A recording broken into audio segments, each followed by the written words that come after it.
El sutil arte de que te importe un carajo. Un enfoque disruptivo para vivir una buena vida.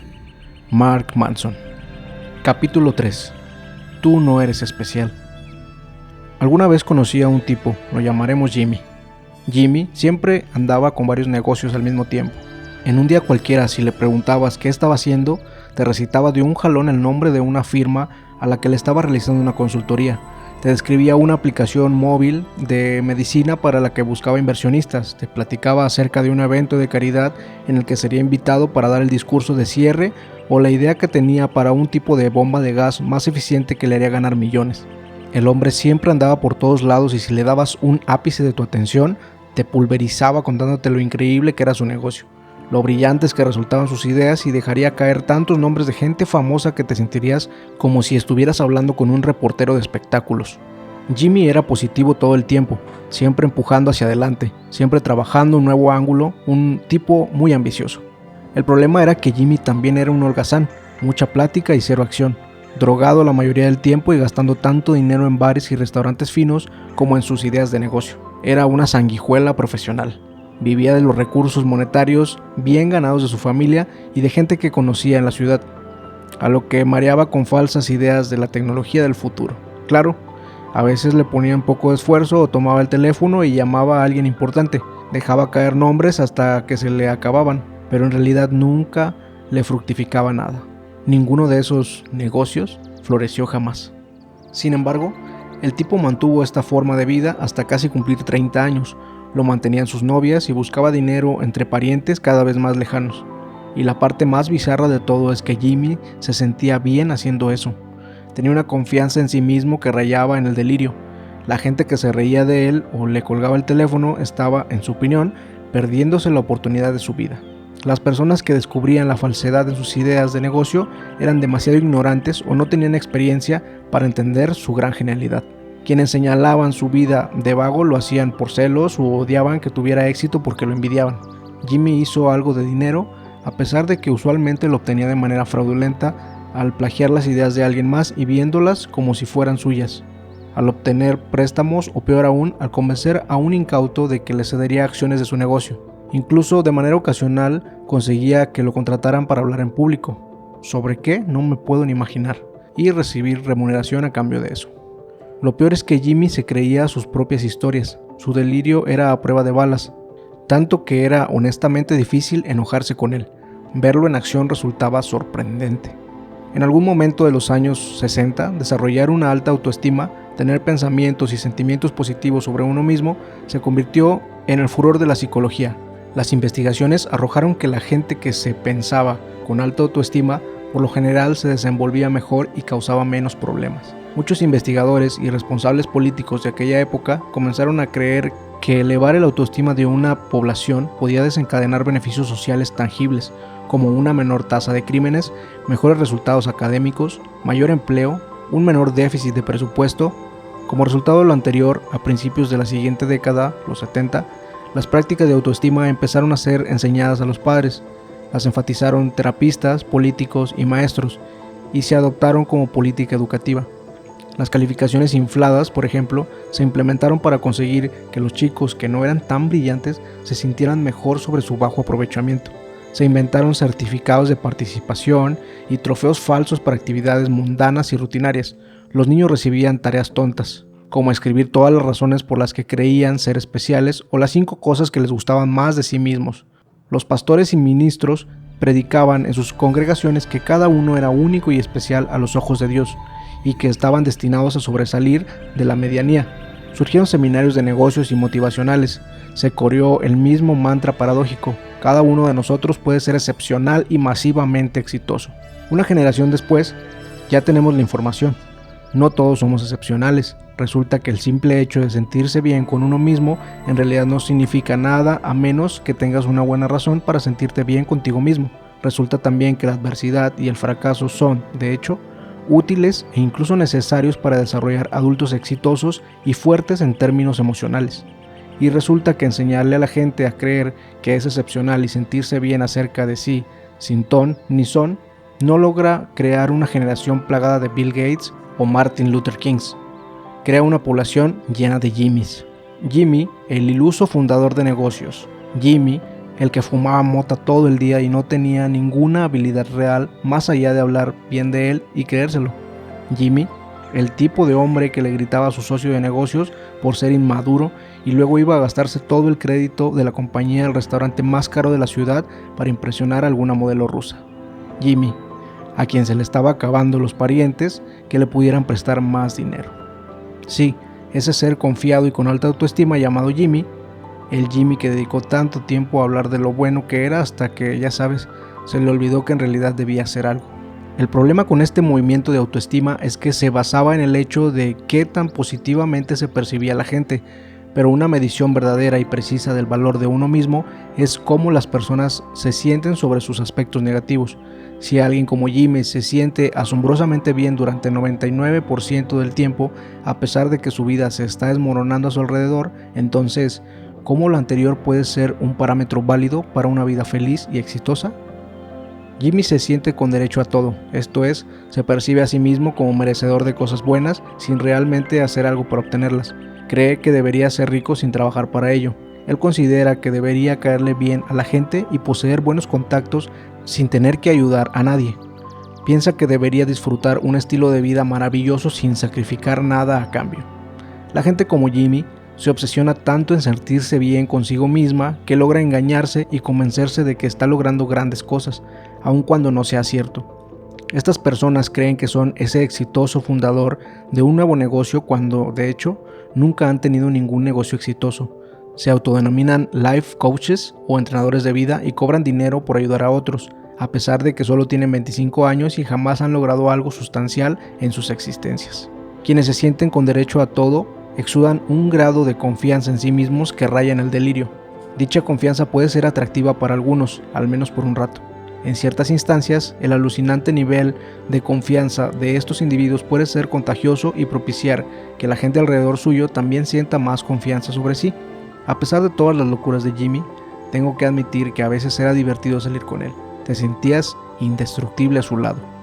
Pero el problema de creerse con derecho a todo es que hace que la gente necesite sentirse bien consigo misma todo el tiempo, incluso a costa de quienes se encuentran a su alrededor. Y ya que esta gente siempre necesita sentirse bien, termina gastando su tiempo pensando solo en ella. Después de todo, convencerte de que tu popó no apesta requiere mucha energía y trabajo, en especial cuando has estado viviendo en un inodoro. Una vez que las personas han desarrollado ese patrón de pensamiento, de interpretar constantemente lo que sucede a su alrededor como autoengrandecedor, es muy complicado sacarlas de ese círculo vicioso. Cualquier intento de razonar con ellas es visto simplemente como otra amenaza a su superioridad por una persona que no puede con lo listos, talentosos, guapos, exitosos que son. Este sentirse con derecho a todo envuelve a las personas en una burbuja narcisista. Distorsionan todo para reforzarse a sí mismas. La gente que se cree con derecho a todo ve cada situación en su vida ya sea como una afirmación de o una amenaza para su propia grandeza. Si algo bueno les ocurre es por alguna hazaña maravillosa que consiguieron, y si algo malo les sucede es porque alguien está celoso e intenta derribarlos. Este sentimiento es imposible. Las personas que se sienten con derecho a todo se engañan con cualquier cosa que alimente su sentido de superioridad. Mantienen esta fachada mental a cualquier costo, incluso si a veces requiere ser física o emocionalmente abusivo con los que lo rodean. Pero esta es una estrategia fallida, es otra forma de droga mental. Esto no es felicidad. La verdadera medida del valor propio no se basa en cómo esa persona se percibe respecto de sus experiencias positivas, sino cómo se siente en relación con las experiencias negativas. Una persona como Jimmy se esconde de sus problemas y se inventa éxitos ficticios en cada esquina. Y como no puede enfrentar sus adversidades sin importar lo bien que se sienta consigo misma, es débil. Una persona que en verdad posee una alta autoestima es capaz de analizar las partes negativas de su carácter con franqueza. Sí, a veces soy irresponsable con el dinero. Sí, confío demasiado en otros para apoyarme, debería confiar más en mí mismo. Y después actúan para mejorar. Pero la gente que se siente con derecho a todo, al ser incapaz de reconocer sus problemas de manera abierta y honesta, es incapaz a sí mismo de mejorar su vida de una manera significativa y duradera. Al final, siguen persiguiendo esa sensación de grandeza una y otra vez. Acumulan más y más niveles de negación. Pero eventualmente la realidad pega y los problemas subyacentes volverán a presentarse. Es solo cuestión de cuándo y qué tan doloroso será. Todo se desmorona. Sentado a las 9 de la mañana durante mi clase de biología, con la cabeza entre las manos, miraba perdidamente el minutero del reloj. Cada tic-tac se enlazaba a las explicaciones de la maestra sobre los cromosomas y la mitosis. Como cualquier puberto de 13 años, atrapado en una habitación mal ventilada y con luz fluorescente, me hallaba aburrido. Alguien llamó a la puerta. El señor Price, asistente del director de la escuela, asomó la cabeza. Disculpen la interrupción. Mark, ¿puedes venir conmigo, por favor? Y trae tus cosas.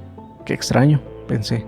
A los estudiantes los envían con el director, pero el director rara vez es enviado a los estudiantes. Recogí mis útiles y salí del aula. El corredor estaba vacío. Cientos de casilleros color beige convergen en el horizonte.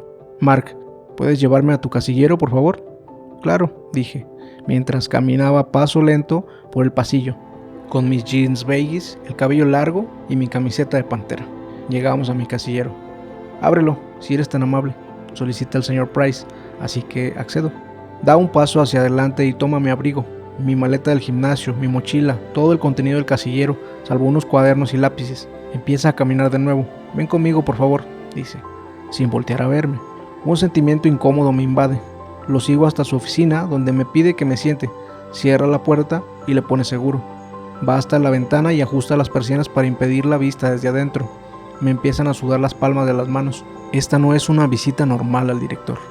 El señor Price se acomoda en su asiento y en silencio comienza a buscar entre mis pertenencias. Revisa bolsillos, abre cremalleras, sacude mi vestimenta de gimnasio y la coloca sobre el suelo. Sin voltear a verme, el señor Price pregunta: ¿sabes qué estoy buscando, Mark? No, contesté. Drogas. La palabra me sorprende, me quedo atento y nervioso. ¿Drogas? ¿De qué tipo?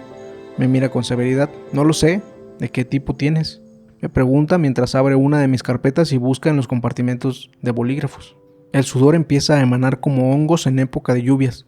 Sudo profusamente de las manos, ahora los brazos y hasta el cuello. Las sienes me pulsan conforme la sangre se agolpa en mi cerebro y mi cara. Como cualquier puberto de 13 años, recientemente acusado de poseer narcóticos y llevarlos a la escuela, quiero ir y esconderme. No sé de qué habla, protesto, aunque mis palabras suenan mucho más débiles de lo que quisiera. Siento que debe sonar confiado de mí mismo, o quizá no, quizá debería sonar espantado. Los mentirosos suenan más espantados o más confiados, porque como sea que suenen, quiero sonar a lo opuesto.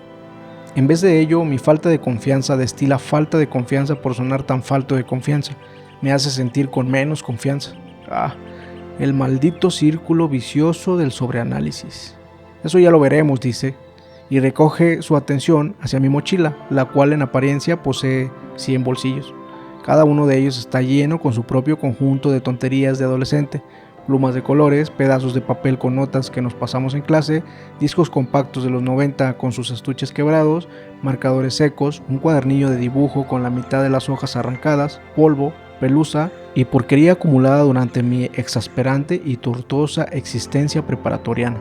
Debo estar produciendo sudor a la velocidad de la luz porque el tiempo se extiende y se demora de tal forma que lo que son meros segundos en las 9 horas del reloj de la clase de biología ahora se sienten como eones paleolíticos y estoy creciendo y muriendo a cada minuto.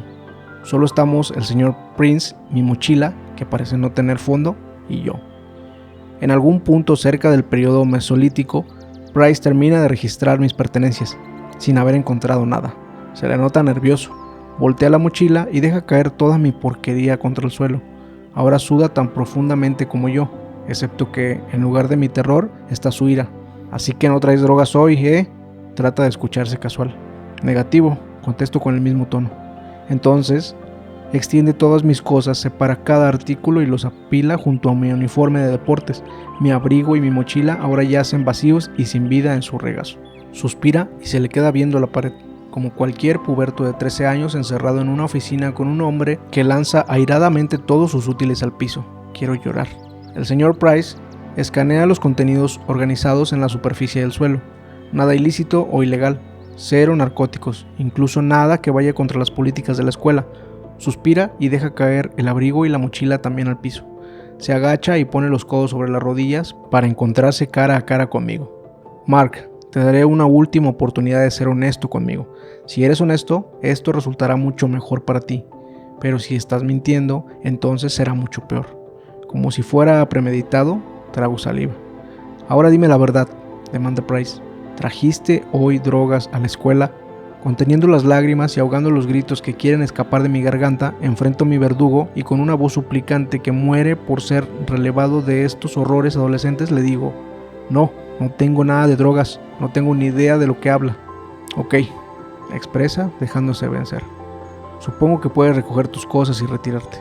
Le da una última y larga mirada a mi mochila, que posa tendida en el suelo de su oficina cual promesa rota.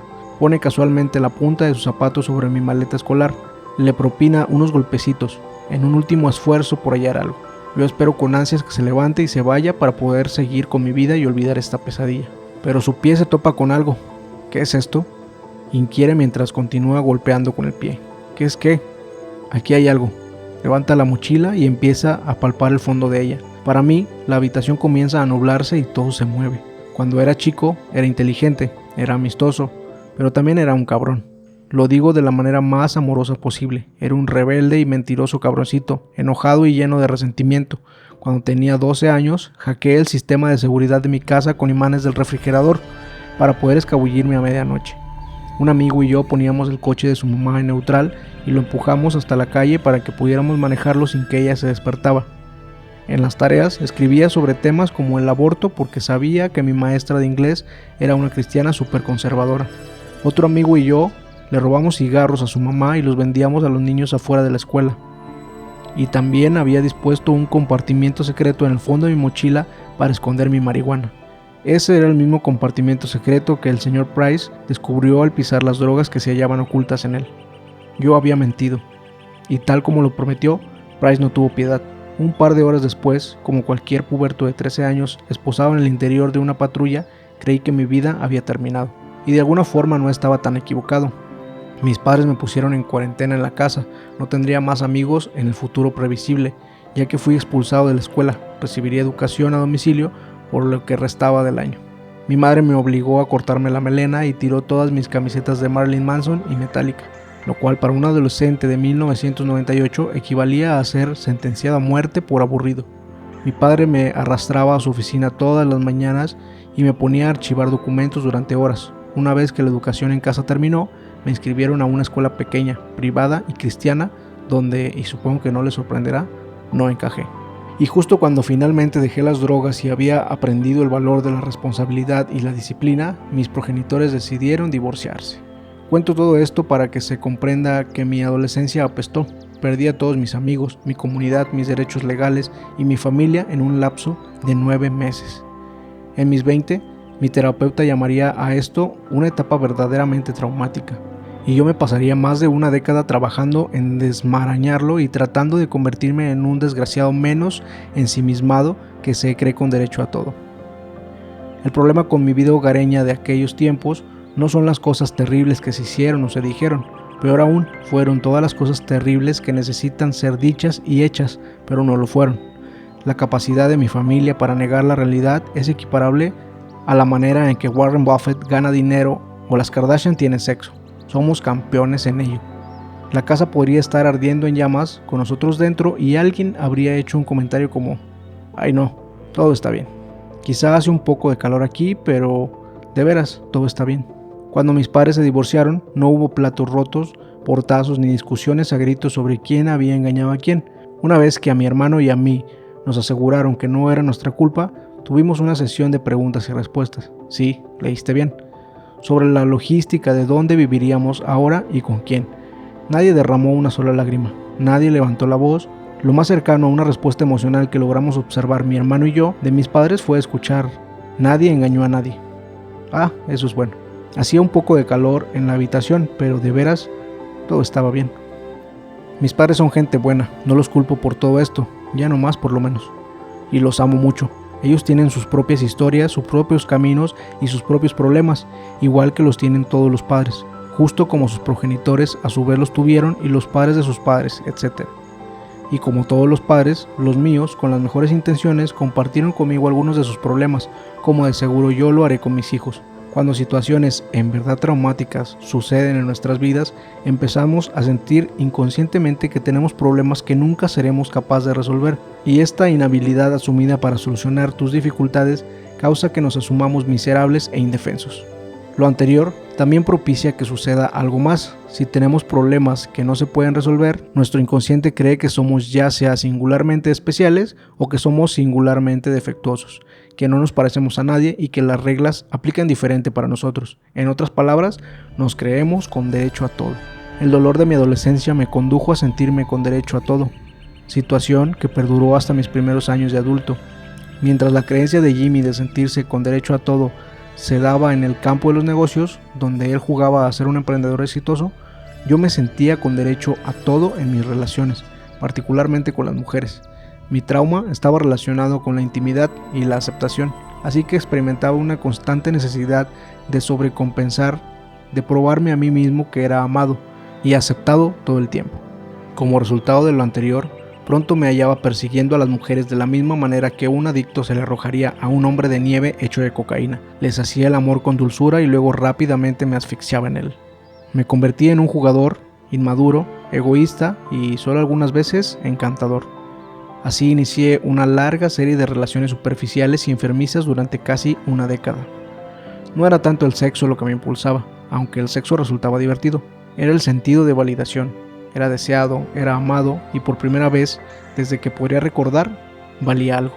Mi necesidad de validación rápidamente dio pie a un hábito mental de autoengrandecimiento y sobreindulgencia.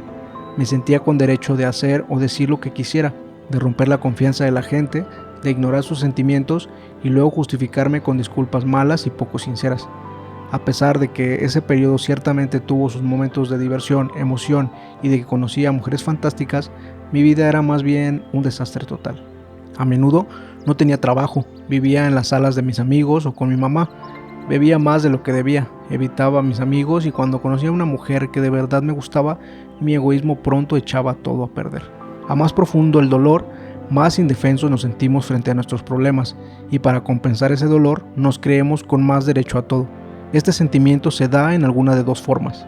Primero, soy increíble y los demás son unos perdedores, así que merezco un trato especial. O segundo, soy un perdedor y el resto de ustedes es increíble, así que merezco un trato especial.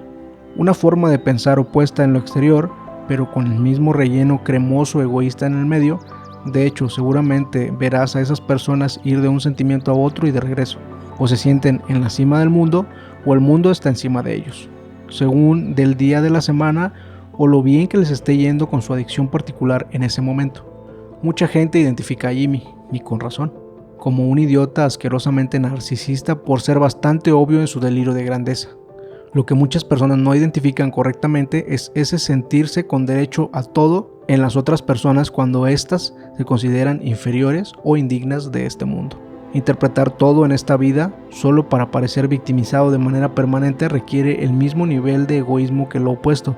Se necesita la misma energía y el mismo engrandecimiento delirante para mantener la creencia de que uno tiene problemas inconmensurables o asumir que no enfrentas ninguno. La verdad es que tal cosa no existe, como los problemas personales. Si tienes un problema, existen muchas probabilidades de que millones de personas lo hayan tenido en el pasado, lo estén padeciendo ahora y lo vayan a sufrir en el futuro. Muy probablemente gente que tú conoces. Eso no minimiza el problema ni significa que no debería doler. Tampoco significa que seas una víctima legítima en algunas circunstancias. Solo significa que tú no eres especial. Con frecuencia, darse cuenta de ello, que tú y tus problemas no son privilegiados en severidad o dolor, es el primer y más importante paso para resolverlo. Sin embargo, por alguna razón parece que cada vez más y más personas, en particular los jóvenes, están olvidando eso. Numerosos profesores y educadores han notado una falta de resiliencia emocional y un exceso de demandas egoístas en los jóvenes de ahora. No es poco común que ciertos libros sean removidos de un programa educativo por la simple razón de que hicieron sentir mal a alguien. A los oradores y profesores les gritan y los suspenden por infracciones tan sencillas como sugerir que algunos disfraces de Halloween en realidad no eran tan ofensivos. Los consejeros escolares notan que cada vez más estudiantes exhiben signos severos de estrés emocional sobre lo que en otras épocas eran experiencias propias de la rutina de las universidades, como una discusión con tu compañero o obtener una calificación baja en clase. Es extraño que en una época en la que estamos más conectados que nunca, sentirse con derecho a todo parezca mantenerse como la droga común. Algo acerca de la tecnología reciente parece permitir que nuestras inseguridades se descontrolen como nunca antes. Mientras más libertad poseemos para expresarnos, más queremos para ser libres de tener que lidiar con alguien que pueda estar en desacuerdo con nosotros o que no nos irrite. Mientras más expuestos estamos a puntos de vista opuestos, parecemos estar más molestos de que esos puntos de vista existan. Mientras nuestras vidas se vuelven más fáciles y más libres de problemas, más nos sentimos con el derecho de que éstas sean aún mejores. Los beneficios del Internet y de las redes sociales son fantásticos e incuestionables en muchas formas. Este es el mejor momento para estar vivos. Pero quizás dichas tecnologías traen consigo consecuencias sociales no previstas. Tal vez estos avances tecnológicos que han liberado y educado a tantos simultáneamente refuerzan más que nunca ese sentir con derecho a todo. La tiranía del excepcionalismo. Muchos de nosotros somos bastante promedio en las cosas que hacemos. Incluso si eres excepcional en algo, la probabilidad es que seas promedio o mediocre en la mayoría de las cosas. Esta es simplemente la naturaleza de la vida. Para ser de verdad bueno en algo, debes dedicarle toneladas de tiempo y energía. Y como tenemos un tiempo y una energía limitados, pocos nos volvemos en realidad excepcionales en más de una cosa, si es que lo logramos. Podemos decir que existe una improbabilidad estadística de que una sola persona sea extraordinaria en todas las áreas de su vida o incluso en varias. Los empresarios brillantes, por lo general, son unos fracasados en sus vidas personales. Los atletas extraordinarios son regularmente superficiales y tan tontos como una piedra con lobotomía. Muchas celebridades de seguro están tan desorientadas en sus vidas como la gente que se deslumbra con ellas y sigue todos sus movimientos.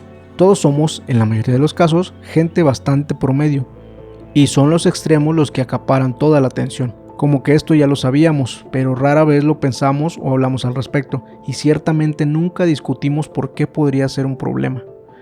Es magnífico tener acceso a Internet, Google, Facebook, YouTube y a más de 500 canales de televisión, pero nuestra atención es limitada.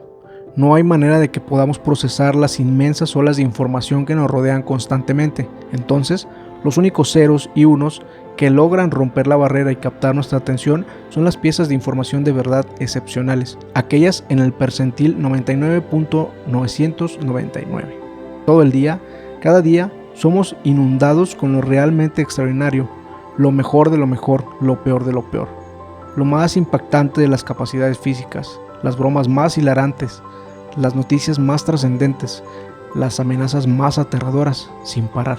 Nuestras vidas hoy están llenas de información de los extremos de la experiencia humana, porque en el negocio de los medios eso logra que abras los ojos con sorpresa y atrae los dólares. Esa es la verdad última. Sin embargo, la vasta mayoría de la vida reside en el monótono medio. La vasta mayoría de la vida no es extraordinaria, de hecho, es bastante promedio. Dicha marea de información extrema nos ha condicionado a creer que el excepcionalismo es el nuevo estado normal, y debido a que casi todo el tiempo todos somos demasiado promedio, el diluvio de información excepcional nos hace sentir muy inseguros y desesperados, porque claramente no estamos siendo lo suficientemente buenos. Así que sentimos más y más la necesidad de compensar a través de creernos con derecho a todo y por medio de las adicciones. Le hacemos frente a esa situación de la única manera en que sabemos hacerlo, ya sea a través de autoengrandecernos o engrandeciendo a los demás. Algunos de nosotros lo confrontamos cocinando planes acerca de cómo hacerse rico fácilmente. Otros lo hacen volando por el mundo para salvar bebés famélicos en África. Unos más lo hacen al procurar ser los mejores en la escuela y ganar todos los premios. Otros al abandonar los estudios. Y algunos más intentando tener sexo con cualquier cosa que hable y respire. Esto se relaciona con la creciente cultura del derecho a todo, de la que hablaba con anterioridad. Por lo general, los llamados millennials son culpados por este cambio cultural, pero es probable que ellos constituyan la generación más conectada y visible. De hecho, la tendencia a sentirse con derecho a todo recorre a toda la sociedad y yo creo que está ligada al excepcionalismo generado por los medios masivos. El problema es que la penetración de la tecnología y la mercadotecnia masiva están echando a perder las expectativas de las personas. Dicha inundación de lo excepcional propicia que la gente se sienta peor sobre sí misma, sentir que necesitan ser más extremos, más radicales y más confiados para ser reconocidos o incluso tener valía. Cuando era joven, Mis inseguridades respecto de la intimidad fueron exacerbadas por las ridículas narrativas de la masculinidad que circulaba en la cultura pop. Algunas de esas narrativas aún siguen circulando. Para ser un tipo cool debes irte de fiesta como las estrellas de rock. Para ser respetado debes ser admirado por las mujeres. El sexo es lo más valioso que un hombre puede obtener y vale la pena sacrificar todo, incluyendo tu propia dignidad. Esta constante transmisión de información poco realista se une a nuestros sentimientos preexistentes de inseguridad al sobreexponernos a los estándares irreales que fallamos en alcanzar.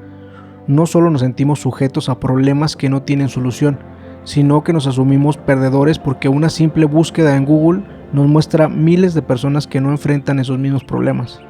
La tecnología ha resuelto nuestros antiguos problemas económicos al darnos nuevos problemas psicológicos. Internet no solo ha democratizado la información, también ha distribuido gratuitamente la inseguridad, la falta de confianza en uno mismo y la vergüenza. Pero si no seré especial o extraordinario, ¿cuál es el punto? En la actualidad, se ha aceptado como parte de nuestra cultura al creer que todos estamos destinados a hacer algo extraordinario. Las celebridades lo hacen, los genios de los negocios lo dicen, los políticos lo dicen, incluso Oprah lo dice, así que debe ser cierto. Cada uno de nosotros puede ser extraordinario. Todos merecemos la grandeza. Por el hecho de que esta máxima es contradictoria, después de todo, si todos fueran extraordinarios, entonces por definición nadie sería extraordinario. Pasa desapercibida para la mayoría de la gente. Y en vez de cuestionar lo que en verdad merecemos o no merecemos, nos tragamos el mensaje y pedimos más. Ser promedio se ha convertido en el nuevo estándar del fracaso. Lo peor que puedes hacer es estar en el medio de la manada. Cuando el estándar de éxito en una cultura es ser extraordinario, entonces resulta que es mejor permanecer en el extremo inferior que estar en medio, porque al menos ahí aún eres especial y mereces atención. Mucha gente escoge esta estrategia, probarles a todos que ellos son los más miserables, los más oprimidos o los más victimizados. Muchas personas tienen miedo de aceptar la mediocridad porque consideran que si lo hacen jamás lograrán nada, nunca mejorarán y su vida no valdrá nada. Este tipo de pensamiento es peligroso. Una vez que aceptas la premisa de que una vida vale solamente si es grande y notable, entonces, básicamente, estás aceptando el hecho de que la mayoría de la población humana, incluyéndote, apesta y no posee valor alguno. Esa mentalidad puede volverse peligrosa rápidamente, tanto para ti como para los demás. Las raras personas que sí se vuelven de verdad excepcionales en algo, lo hacen no porque crean que son excepcionales. Por el contrario, se tornan asombrosas porque están obsesionadas con la mejoría. Dicha obsesión nace de la creencia infalible de que no son, de hecho, grandes de ninguna manera. Es el antisentirse con derecho a todo. La gente que se vuelve estupenda en algo lo consigue porque comprende que no ha alcanzado esa genialidad, que es mediocre, que es promedio y que podría ser mucho mejor. Toda esa farsa de que cada persona puede ser extraordinaria y conseguir la grandeza, básicamente chaquetea tu ego. Es un mensaje que sabe bien conforme lo masticas, pero en realidad no es más que calorías vacías que te engordan e hinchan emocionalmente. Es una Big Mac para tu corazón y tu cerebro.